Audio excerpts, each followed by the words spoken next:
Sunday ದಿವಸ ಲೌಕರ ಹೇಳೋದೇ ಬೇಡತಿತ್ತು. ಖರೆ ಏನು ಮಾಡೋದು, ಸಂಡೇನ ಬೇಗ ಎದ್ರಿಕಾಗ್ತಿತ್ತು. ಅದು ಏನೋ ಗೊತ್ತಿಲ್ಲ, ಎದ್ದು ಸ್ವಲ್ಪ ಫ್ರೆಶ್ ಆಗಿ ನಂದು ಇವತ್ತಿನ ಫಸ್ಟ್ ಕೆಲಸ ಅಂದ್ರೆ ನಾ ಬಂದಿನೋ ಹೇರ್ ಕಟಿಂಗ್ ಅಂಗಡಿಗೆ. ಅಲ್ಲಿ ಹಾಡ ಅಂತೂ ಜಾಂಬ ಹಚ್ಚಿರ್ಬಿಟ್ರಿ.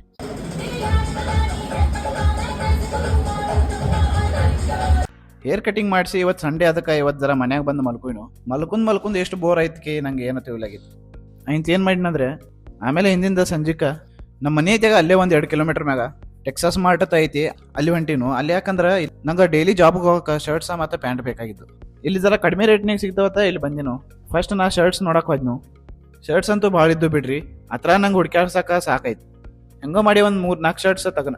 ಅವು 4 ಶರ್ಟ್ಸ್ ಹಾಕೊಂಡು ಟ್ರೈ ಮಾಡಿನು. ಹಾಕೊಂಡು ನೋಡಿದ್ಮೇಲೆ ಸ್ವಲ್ಪ ಟೈಟ್ ಆಗಾಕತ್ತಿದ್ದು, ಯಾಕಂದ್ರೆ ಬಾಡಿ ಒಂದು ವಾಡ್ಸಿತ್ತಲ್ಲ. ಅವು ಬಿಟ್ಟು ಮತ್ತೆ ಬೇರೆ 1-2 ಶರ್ಟ್ ತೊಗೊಂಡು ಅವು ಕರೆಕ್ಟಾಗಿ ಫಿಟ್ ಆಗಾಕತ್ತಿದ್ದು. ಅವು 2 ತೊಗೊಂಡು ಬಿಲ್ ಮಾಡಿ ನಾ ಹೊಂಟಿನ ಮತ್ತೆ ವಿಶಾಲ್ ಮಾರ್ಟ್ಗ. ಯಾಕಂದ್ರೆ ನಂಗೆ ಇನ್ನೂ ಪ್ಯಾಂಟ್ ಮತ್ತು ಡಯಟ್ಗೆ ಓಟ್ಸ ಮತ್ತು ಡೇಟ್ಸ್ ಎಲ್ಲ ತೊಗೋದಿತ್ತು.